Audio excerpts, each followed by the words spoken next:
প্রয়াত স্ত্রী ইকরাকে নিয়ে বিস্ফোরক তথ্য দিলেন আলভি। স্ত্রী আফরা ইবনাত খান ইকরার মৃত্যুকে কেন্দ্র করে সামাজিক মাধ্যমে একটি দীর্ঘ ও চাঞ্চল্যকর পোস্ট দিয়েছেন আলোচিত অভিনেতা জাহের আলভি। ইকরার মৃত্যুর রহস্য উদ্ঘাটনে বেশ কিছু তথ্য প্রকাশ করেন তিনি। তার দাবি, অন্যায়ভাবে ভাসানো হচ্ছে আলভিকে। শুধু তাই নয়, প্রয়াত স্ত্রীকে নিয়ে বিস্ফোরক দাবি করেছেন এই অভিনেতা। শুক্রবার ৭ মার্চ দিবাগত রাতে পোস্টটি দেন আলভি। সেখানে বাসার সিসিটিভি ফুটেজকে এই ঘটনার অন্যতম আলামত হিসেবে উল্লেখ করেছেন অভিনেতা। জানান, মিরপুরের বাসার ড্রয়িং রুমের সিসিটিভি ক্যামেরার নিয়ন্ত্রণ সম্পূর্ণভাবে ইকরার ফোনে ছিল এবং সেই ফোন বর্তমানে পুলিশের হেফাজতে রয়েছে। আলভি আরও জানান, ২৫ থেকে ২৭ ফেব্রুয়ারি পর্যন্ত তার অনুপস্থিতিতে বাসায় ইকরার বন্ধুবান্ধবদের যাতায়াত ছিল এবং সেখানে মাদক সেবনের আসর বসেছিল, যার প্রমাণ সিসিটিভি ফুটেজে রয়েছে।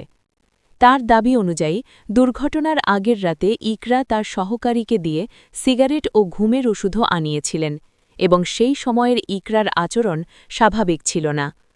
আলভি লেখেন, গত ২৫ ও ২৬ তারিখ শুধু বান্ধবী এবং ২৭ তারিখ ২ জন বান্ধবী ও একজন ছেলে বন্ধু বাসায় এসেছে এবং মধ্যরাত পর্যন্ত ছিল। এ সময় ৩ দিনই তারা সিগারেট, গাঁজা ও মদ্যপান করেছে। দুর্ঘটনার আগের দিন ২৭ তারিখ ইকরা আমার সহকারীকে দিয়ে সিগারেট ও ঘুমের ওষুধও আনিয়েছে। ওই সময়ে যা সিসিটিভির নিচেই ইকরাকে দেওয়া হয়েছে। আলভি লেখেন, এই সমগ্র ভাষ্য আমার সহকারীর এবং তা ইতোমধ্যেই পুলিশের কাছে স্টেটমেন্ট আকারে পেশ আছে।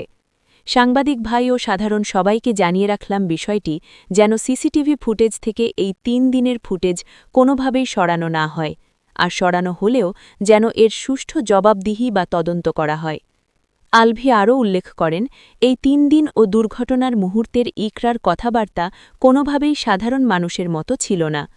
ইকরা এর আগেও ১৫ বছরে একাধিকবার আত্মহত্যার চেষ্টা করলেও কখনো সিরিয়াসলি কোনো সংযোগ পাওয়া যায়নি, কিন্তু এইবার ইকরা একদমই নরমাল ছিল না।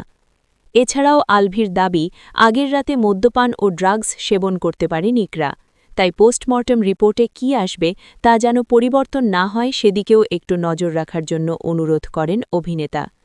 ব্যক্তিগত জীবনের কিছু অত্যন্ত সংবেদনশীল তথ্য তুলে ধরে আলভি জানান যে ইকরার সাথে তার সম্পর্কের গভীরতা যেমন ছিল, তেমনই ছিল কিছু তিক্ত বাস্তবতা। তিনি অভিযোগ করেন, ২০১০ সালে তাকে পালিয়ে বিয়ের পর তাকে ডিভোর্স না দিয়েই ইকরা পরিবারের সম্মতিতে অন্য একজনকে বিয়ে করেছিলেন এবং বাসরও করেছিলেন। পরবর্তীতে ইকরা ফিরে এলে তিনি তাকে ক্ষমা করে গ্রহণ করেছিলেন। এছাড়া ইকরার এক সহপাঠীর সাথে তার সম্পর্কের দিকেও ইঙ্গিত দিয়েছেন আলভি।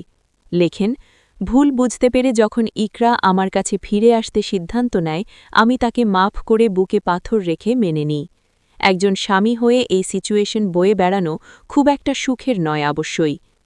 সবশেষে নিজের সন্তানের ভবিষ্যতের কথা চিন্তা করে এই বিষয়গুলোর সুষ্ঠু ও নিরপেক্ষ তদন্তের দাবি জানিয়েছেন এই অভিনেতা।